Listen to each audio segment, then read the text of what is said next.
Niki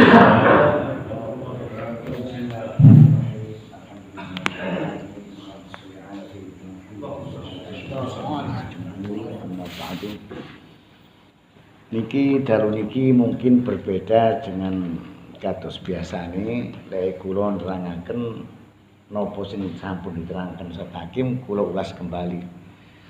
Karena minggu riyen kula mboten dugi, jadi ulasan dalu niki 10 makalah.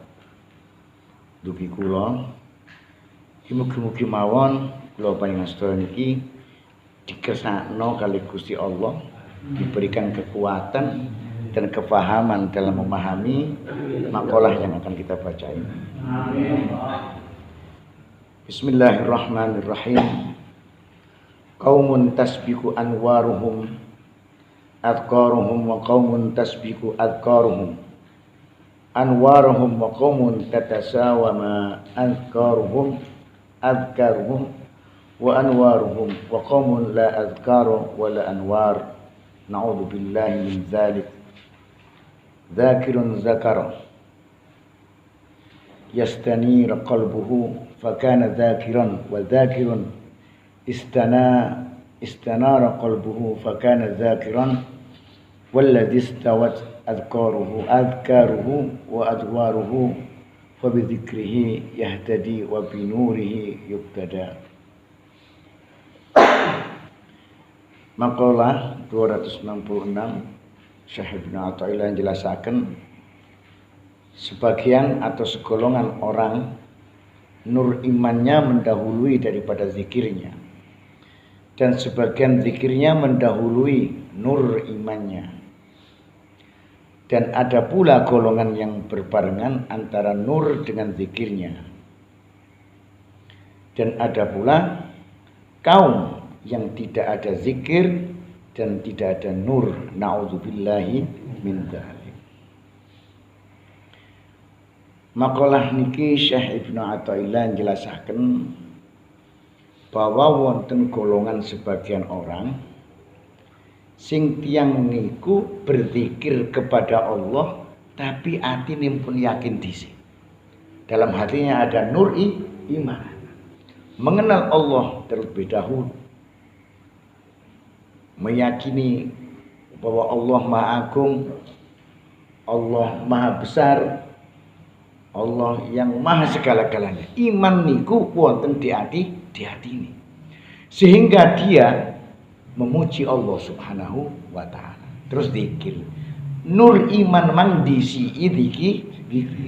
Cek durung zikir wis duwe keyakinan, kemudian dengan yakin itu dia memuji dan berzikir kepada Allah Subhanahu wa taala. Yang niki termasuk disebutkan dalam Al-Quran, yahtassu bi rahmatihi may yasha. Allah yang menentukan rahmatnya pada siapa yang dikehendakinya. Sedangkan golongan yang berzikir kemudian mendapatkan nur, itu nanti yang kedua akan tergolong tersendiri. Dados sing ngeten, wong sing koyok ngeten niki sadurunge wong iki nglakoni zikir tapi hatinya sudah ada nur iman. Mari ana nur iman mang saking yakine nang Allah dengan cahaya iman itu terus muji-muji zikir nang Gusti Allah. Wong sing koyok ngeten niki termasuk wong sing dipilih ambek Gusti Allah oleh rahmate Gusti. Terus sing nomor kali disebutaken di mriki, sebagian golongan orang juga dia melakukan zikir baru angsal nur iman wonten di atine. Ana wong yakin nang Gusti Allah tapi ngenteni zikir dhisik. Lek zikir, istilah lek wong salik niku tirakat dhisik, belajar dhisik. Mari belajar zikir nah kalau sampai atine ada nur iman atau yakin nang Gusti. Lah niku tergolong dalam ayat walladzina jahadu fina lanahdiyannahum subulana. Dan mereka benar-benar berjuang di jalan Allah dalam keridhaan Allah, pasti keridhaanku pasti akan aku pimpin, aku tunjuk. Jadi ana wong sing harus kerja dhisik, usaha dhisik dengan cara berzikir supaya oleh iman.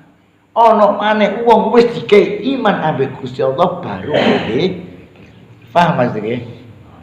Lah sing pertama iki golongane yahtassu bi rahmatihi may yasha. Wong iki termasuk Allah ditentukan oleh Allah sapa sing bakal takek rahmat. Tapi tanpa usaha. Dari sing situ kepingin oleh iman harus usaha dhisik dengan cara berzikir. Kemudian disebutkan ada golongan juga yang mana dia melakukan zikir dengan nur keyakinan itu tekoe bareng. Tekoe bareng. Amalan kula, amalan panjenengan sedaya, ketika kita beramal kepada Allah dalam bentuk ibadah kados zikir nang Allah, iku padha karo dodol nang Gusti. Sampeyan padha dagang nang Gusti Allah. Sampeyan sembahyang padha dagang krana diganti ambek Gusti Allah dengan karunia-karunia. Sampeyan zikir iku padha dagang nang Gusti Allah. Sing nguruki zikir Gusti Allah. Iya kan? Sampeyan nglakoni zikir oleh takdire Gusti. Sampeyan ikhlas zikir nang Allah, maka Allah membeli dituku ambek Gusti Allah zikir sampean, amalan-amalan ibadah sampean dengan karunia-karunia. Ndudukno rahmate Gusti Allah. Ndudukno rahmate Gusti Allah. Artinya nyata. Ana wong buka warung. Sik durung buka sing ngenteni iki wis akeh. Sing kate itu. Sing kate tuku wis ngenteni nang ngarep. Iki warunge durung buka. Sehingga dia membuka, maka yang menunggu tadi masuk. Tekoe bareng antara amalan zikir dan karunia nur iman dari Allah Subhanahu wa taala. Nanti diumpamane kaya wong buka warung ngoten. Ana wong buka warung sifate kan wong buka warung atau usaha niku sifate kasare kan golek dhuwit ngoten mawon. Nggih. Kayak contohnya gampang. Uang ini ibarat karunia Allah Subhanahu wa taala yang berupa iman. Ngoten. Iki ana wong sugih. Ana wong sugih dhuwit wis akeh. Wis sugih buka warung. Dhisik andi duwike iku mang ambil buka warung. Dhisik andi duwike. Baru buka warung. Lah buka warung dodolan iki minangka zikir. Ngoten. Ana maneh sing nomor loro. Wong lek gak duwe dhuwit, zikir dhisik bae, nyambut buka warung dhisik baru oleh dhuwit. Paham ya? Iku sing nomor loro. Ngenteni ana wong tuku. Baru dhek akhirnya oleh nur iman, keyakinan kepada Allah SWT. Ibarat zikir iku dodolan. Sing nomor 3, wong iki saking disenengi bahasa iku mang dodolane wong sing ngantri ku akeh. Ya karepe golek dhuwit, tekoe bareng. Kait buka wis bek sing tu. Paham Mas nggih? Ana wong gak atik zikir, sik durung zikir, atine wis dikek nur iman ambek Allah Subhanahu wa taala. Sehingga nur iman tadi mengajak kesadaran pada dirinya untuk berzikir memuji Allah Subhanahu wa taala. Disian dizikire ambek imane. Disiani iman. Sing nomor loro, ana wong kepingin oleh nur iman di atine. Akhirnya dia berjuang, berusaha, zikir nang Allah, akhirnya oleh karunia iman teko Gusti. Iku biasa wong sing pertama iku wong pilihan. Nang sing durung zikir wis dikek yakin lah. Lah iki kepingin oleh nur iman keyakinan harus zikir dhisik nang Allah, harus nyeduk dhisik wis ibadah macam-macam supaya oleh nur iman karunia dari Allah Subhanahu wa taala. Ana maneh wong iki ya wis usaha. Iki wong saleh tingkatane wis cedhek, disayang ambek Gusti Allah. Kayak zikir yo wis langsung oleh karunia Gusti. Sing nomor 4 ana maneh. Wong ya gak gelem zikir, atine ya gak ana imane, gak ana nur cahaya iman.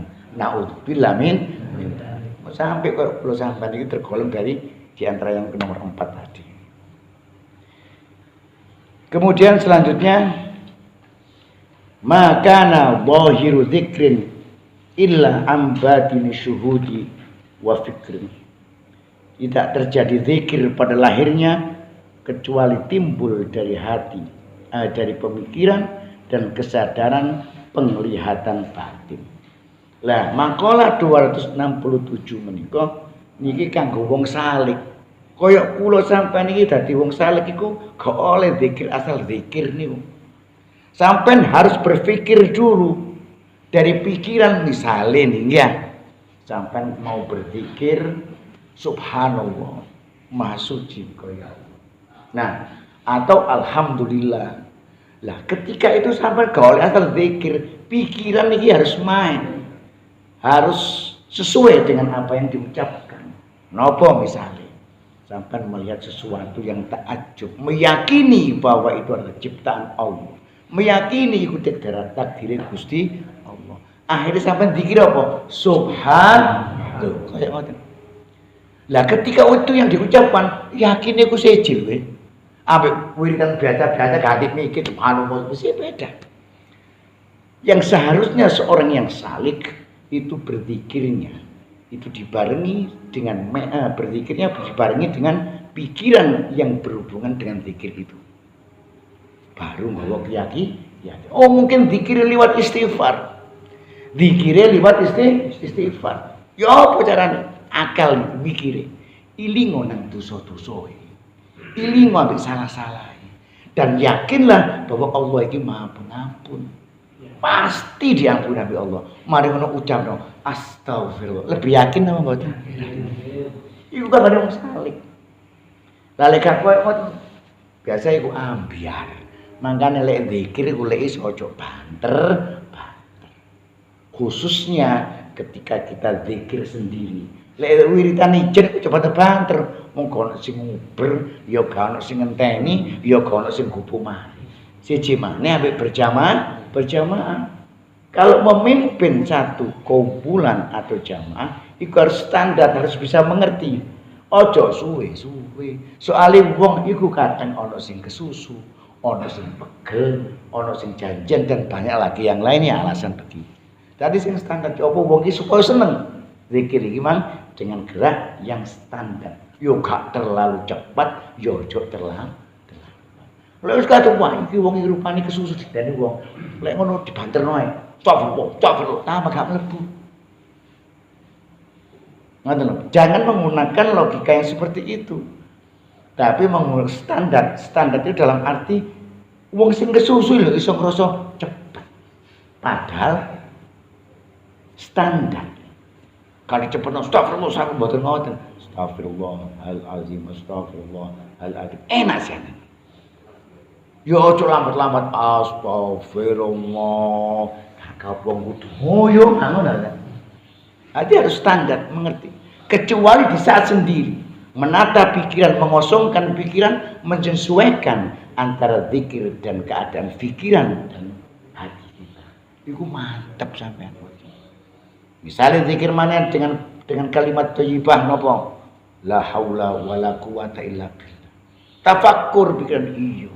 Kabeh iki sing gerakno Gusti Allah, sing nguripno Gusti Allah, sing nakbiro kabeh Gusti Allah. Berarti kabeh iki gak ono kekuatan kecuali kekuatane Gusti Allah. Pikiran nek wis kados ngoten, ucapkan zikir la haula wala quwata illa billah. Mantep ta mboten?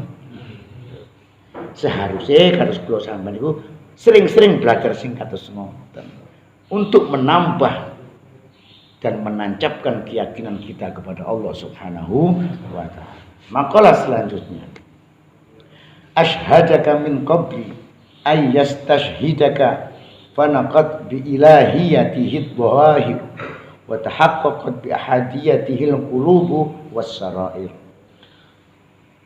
Allah memperlihatkan zatnya kepadamu sebelum ia menuntut kepadamu harus mengakui kebesarannya, sehingga nyata mengakui Tuhannya, segala makhluk yang lahir, dan nyata hakikat keesaannya dalam hati dan sir perasaannya. Makalah 268. Allah Subhanahu wa taala kalau di sini disebutkan memperlihatkan zatnya. Nah, itu mustahil loh. Bertentangan dengan ilmu syariah. Bahwa mustahil Allah itu menunjukkan zatnya kepada kita. Sedangkan kisah daripada Nabi Musa alaihi salatu wassalam itu mau minta kepada Allah karena dorongan daripada kaumnya. Di Tuhanmu duduk nuai Musa kan ngoten. Kemudian Nabi Musa bermohon kepada Allah agar ditunjukkan zatnya kepada kaum supaya dia yakin. Jadi Allah lantaron kon gak iso sekali-kali ndelok aku Musa. Kata Allah Subhanahu wa taala.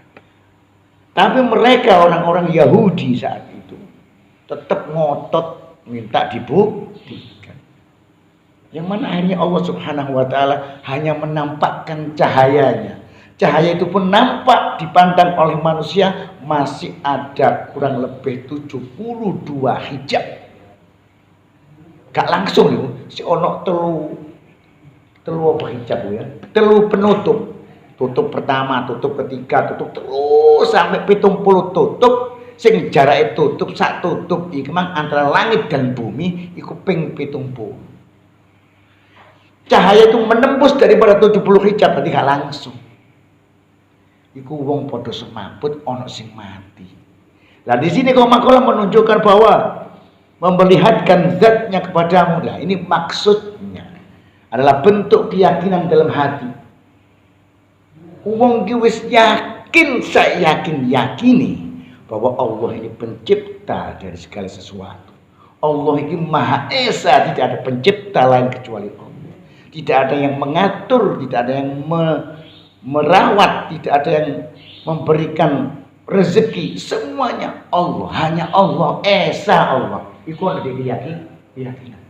Ketika keyakinan itu menyeluruh sempurna dalam hatinya, itu seakan-akan Allah bertajalli dalam hati, menampakkan zatnya, bahwa Allah ini zat yang maha menciptakan, bahwa Allah itu zatnya Esa. Nyoto dalam keyakinan dia duduk ngoto niki di hati, memakai namanya ainul yakin atau basirah, mata hati. Mata hati ini berhubungan dengan keyakinan, berarti keyakinannya wis sempurna. Dia yakin, yakinnya bahwa Allah ini yang menciptakan segala sesuatu. Sehingga orang tersebut bila melihat alam semesta itu, iku saking yakini sehingga keimangan menungso Gusti Allah, sing uripno apa sing urip Gusti Allah, sing menengno apa sing menengno Gusti Allah, sing obano apa sing obah Gusti Allah. Yakin, sak yakini saliyane Gusti Allah gak ono. Ketika keyakinan wis mancep ono di hati, dia melihat makhluk ini hanya nampak Allah saja yang paham?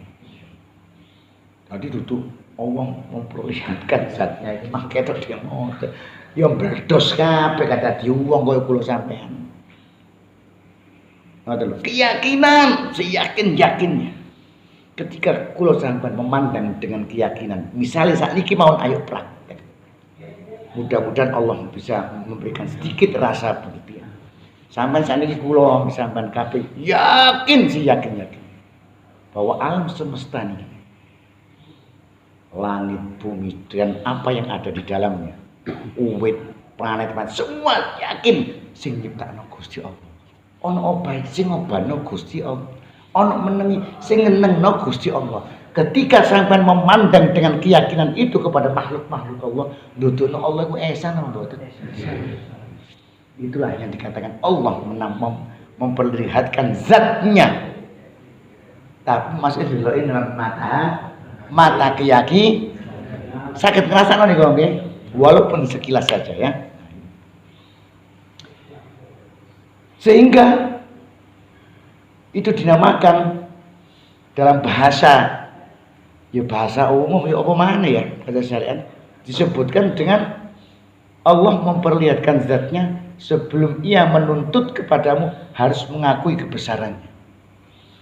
Ketika kita sudah bisa melihat tentang keesaan Allah, tentang penciptanya Allah dengan keyakinan di dalam hati, yakin-yakinnya, mau tidak mau kita pasti mengagungkan Gusti.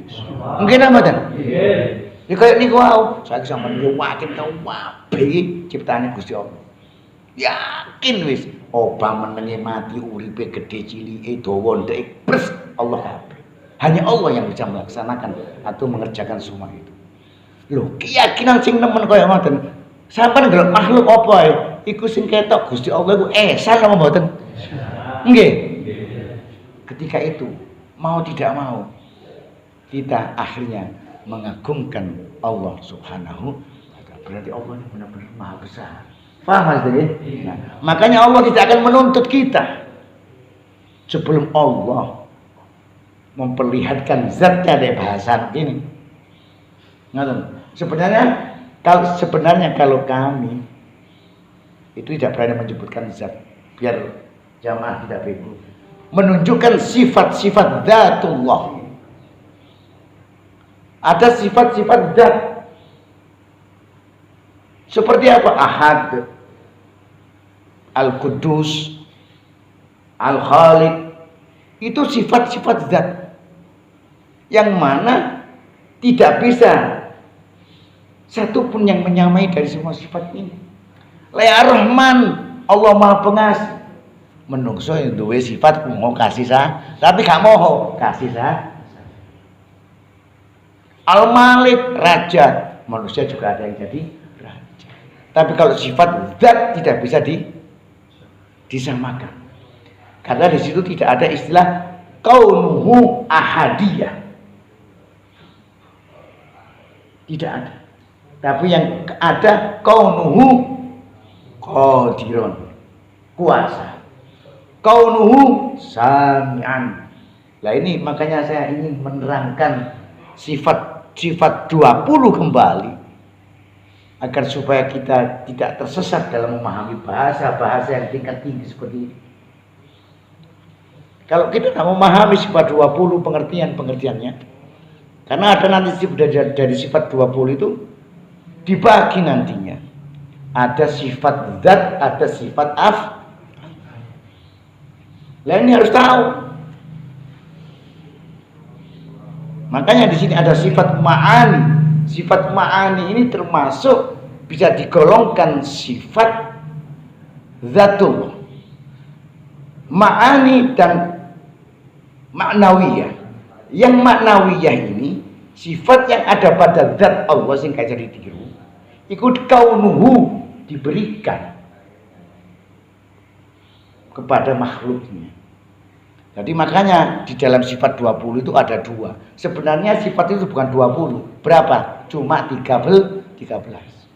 Maka diulang kembali, wis ono kudrat kok saiki ono qadiron. Kan ngoten. Padahal artinya padha. Kudrat maha kuasa, qadiron yo yang kuasa. Iradat dikta ono maneh muridan. Allah berkehendak, sing iki yang berkehendak. Lu kok diulang kembali kenapa? Itulah yang mana kami ingin menerangkan, tapi memang mungkin masih belum waktunya, enggak tahu kapan. Sehingga apabila kita memahami sifat 20 itu dengan terinci, baru kita membahas ini yang yang dibahas Allah memberikan zat ini maksudnya dengan sifat, karena ini dibuat ilmu kalam, karena ini buat satu pembahasan dalam ilmu tauhid. Lewat pembahasan kita mengatakan bahwa Allah memperlihatkan zatnya dengan diucapkan tanpa pengertian yang jelas, maka hukumnya menjadi kafir. Makanya nerang ini leka hati-hati belai Ustaz, karena bertentangan. Kenapa kafir? karena melawan dari firman Allah yang mengatakan lan taroni. Sekali-kali kan gak kira iso ketok aku, Musa. Kok ini bahwa Allah memperlihatkan zatnya bertentangan apa mboten? Akhirnya hukum menjadi kafir.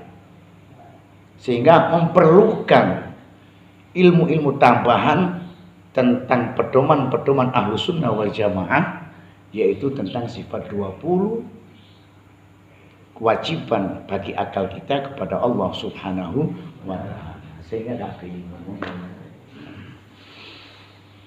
Kemudian makalah selanjutnya, akramaka bi karomatin thalathin ja'alaka dzakiran lahu walaula fadluhu lam takun ahlan li jarayani dzikrihi 'alaika wa ja'alaka madhkuran bihi id haqqaqa nisbatahu ladaika wa ja'alaka madhkuran 'indahu fatamma ni'matahu 'alaika. Allah telah memuliakanmu dengan 3 kehormatan, kemuliaan atau kebesaran, menjadikanmu engkau berzikir kepadanya. Padahal andaikan tidak ada karunia-Nya, niscaya tidak patut layak engkau berzikir kepadanya. Dan yang menjadikanmu terkenal dengan zikir itu karena Allah sendiri yang menisbahkan, menetapkan zikir itu kepadamu dan menjadikanmu terkenal dengan zikir itu di sisi Allah.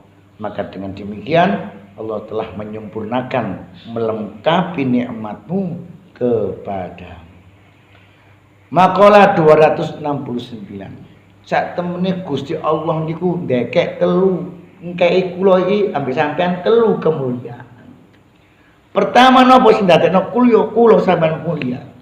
Itu dikarenakan Allah subhanahu wa ta'ala memberikan karunia-Nya kepada kita sehingga mau berzikir kepada Allah. Bukankah orang ahli zikir itu mulia? Mulia apa? Sampai kalau wong ahli zikir, ya Allah wong iki mulyane. Maka kemuliaan itu sungguh disediakan oleh Allah. Karena orang itu pun mendapatkan karunia zikir kepada Allah. Umpama gak ada karunia, ya gak kira zikir wong iku, ngoten. Masya Allah. Itu yang pertama. Yang kedua, Allah menisbahkan kita orang-orang yang ahli zikir kepada Allah, padahal sing kaya zikir Gusti Allah. Lho Gusti Allah ku netepno. Bisa menyatakan manusia dan menyebutkan wong iki kalau ahli zikir, padahal sing kaya zikir iku Gusti Allah. Lha wong diwara ahli zikir ku mulya napa mboten? Mulya. Bahkan disebutkan seluruh para rasul, para nabi, para aulia, semuanya disebut ahli zikir. Kabeh digelar ahli zikir sehingga mendapatkan kemuliaan-kemuliaan. Kemudian kemuliaan yang ketiga, Allah memberikan kepada hamba-hambanya, yaitu orang yang ahli berzikir lagi bukan hanya terkenal di dunia, tapi sampai terkenal di akhirat. Di alam langit dipuji-puji, lho hambaku berzikir sampai aku. Dimulia-muliano di hadapan para malaikat, termasuk al-malaikatul muqarrabin, malaikat yang dekat dengan Allah Subhanahu wa taala. Loh, sing kaya kemuliaan iki sapa? Gusti Allah. Jadi 3 kemuliaan diberikan kepada hambanya yang ahli berzikir. Iku ono 3. Ngene iku wae. Sing akhir wong ahli zikir iku dipuji-puji oleh Allah di hadapan para malaikat. Yang pertama di dunia dia jadi mulia karena zikir itu. Yang kedua Allah menisbatkan zikir koyok-koyok wong iku sing nglakoni zikir, padahal itu dari Allah Subhanahu wa taala. Koyok apa buktine wong iku arane iku ora ahli zikir. Apa gak mengatakan wong iku ora ditakdir oleh Allah zikir, enggak. Dikatakan orang zikir tadi ahli berzikir, iku Allah yang menisbahkan. Padahal iku mang zikir teko Gusti. Sing nomor 3, kemuliaan orang berzikir diberikan oleh Allah di akhir. Maka di hadapan para penduduk langit, para malaikat, itu orang-orang ahli berzikir dimuliakan, dipuji-puji oleh Allah Subhanahu wa ta'ala. Itulah 3 kemuliaan yang diberikan Allah kepada hamba-hambanya. Kemudian makalah selanjutnya, rubba umrin ittasa'at amaduhu wa qallat amdaduhu wa rubba umrin qalailatin amaduhu katsiratin amdaduhu. Ada kalanya umur usia itu lanjut panjang masanya tetapi sedikit manfaatnya. Dan ada kalanya umur itu pendek, singkat masanya tetapi banyak besar manfaatnya. Yakni orang tersebut sering mendapatkan banyak sekali ketika hidupnya mendapatkan karunia Allah Subhanahu wa taala. Jadi makalah 270 ini Syekh Ibnu Athaillah jelasan. Ana wong uripe kumang dawa umur bahasa Jawa ini. Tapi titik manfaati. Manfaat bagi siapa? Terutama bagi dirinya sendiri. Jika kesempatan Nabi Allah dengan umur panjang agar supaya manusia ini mendapatkan meraih karunia-karunia Allah dengan cara beribadah. Dengan cara mengagungkan. Tapi ono maneh wong umure cendek gak dawa-dawa, tapi semasa hidup dengan waktu umur yang pendek tadi dia berusaha meraih karunia-karunia Allah. Ya iku lho jenenge umur sing barokah. Makane koyo kula sampai sampean ayolah memberikan waktu kesempatan yang diberikan oleh Allah ini kita gunakan satu amalan-amalan yang bisa mendatangkan karunia Allah Subhanahu wa taala. Umpama ben mati sangune wis akeh bahasa umumnya ngoten.